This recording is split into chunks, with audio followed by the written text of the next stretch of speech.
Ethan Cole, a self-made billionaire, stepped out of his sleek black car, adjusting his expensive cufflinks.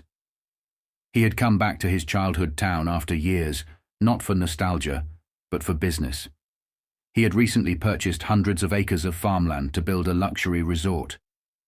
The townspeople were resisting, but he wasn't concerned. Money always won. As he walked toward the town's meeting hall, he was met with a crowd of angry residents.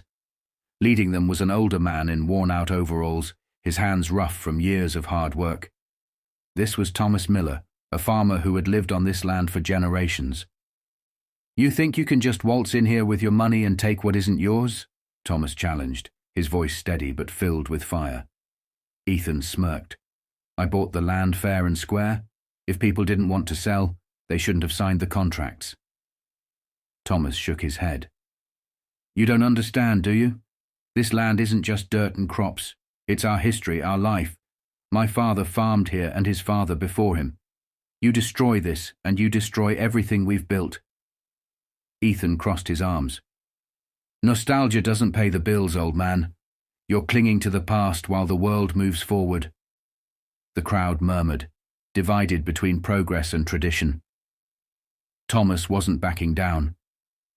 He took a deep breath and looked Ethan in the eye. "You might have money, son, but you don't have roots." A flicker of something crossed Ethan's face, something buried deep, something forgotten. Then, without another word, Thomas turned and walked away, leaving the billionaire standing there, strangely unsettled. That night, Ethan couldn't sleep.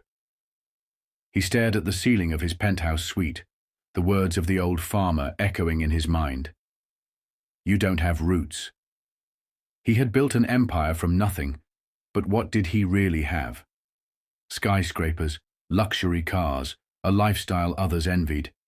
Yet, no place that truly felt like home.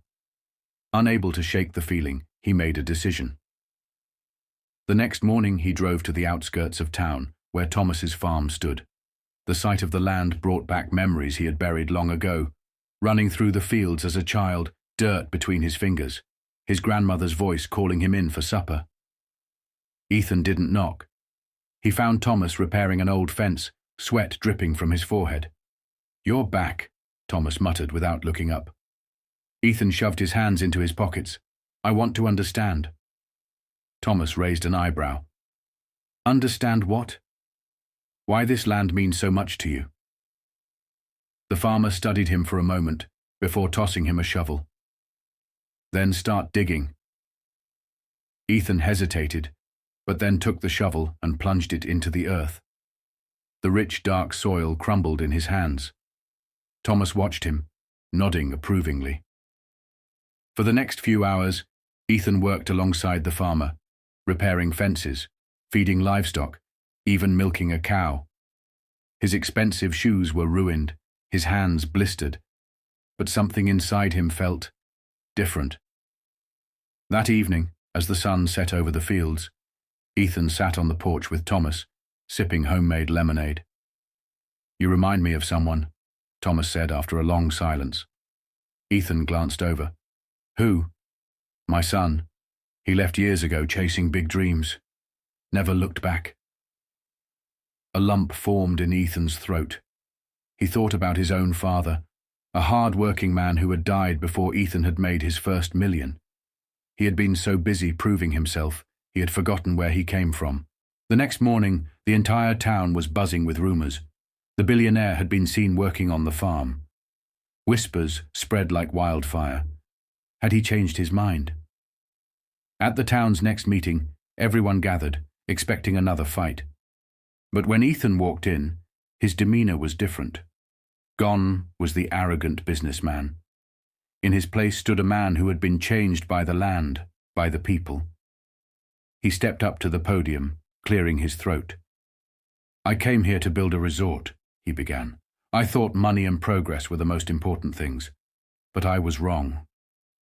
The room fell silent. Ethan took a deep breath. "This town isn't just about land. It's about history, family, and legacy. And I won't be the man who destroys that." A collective gasp rippled through the crowd. Thomas folded his arms. "So what are you saying?" "I'm saying I'm not building the resort," Ethan declared. "Instead, I'm investing in you, the farmers, the small businesses, the families who make this town what it is. I want to help improve your farms, create opportunities without tearing down what matters most." The crowd erupted in murmurs of shock and disbelief. Could they trust him? Was this real? Then, slowly, Thomas stepped forward. He extended his hand. "If you mean it, then welcome home, son." Ethan stared at the old farmer's hand, then grasped it firmly. A loud cheer erupted, and for the first time in years, Ethan felt something he had never felt before: belonging. Months passed, and the town began to transform, not through destruction, but through renewal. Ethan kept his promise. Instead of a resort, he built a cooperative to help farmers modernize without losing their heritage. He funded a new school, restored historic buildings, and opened a local marketplace where small businesses thrived. But more than anything, he found something he hadn't even realized he was searching for: a home. One evening, as Ethan sat on Thomas's porch, watching the sun dip below the horizon, the old farmer handed him something: a faded photograph of a young boy, barefoot, covered in dirt, grinning from ear to ear. "That's you," Thomas said with a chuckle. "Used to run around here like you owned the place." Ethan stared at the photo, emotions welling up. "I guess, in a way, I always did."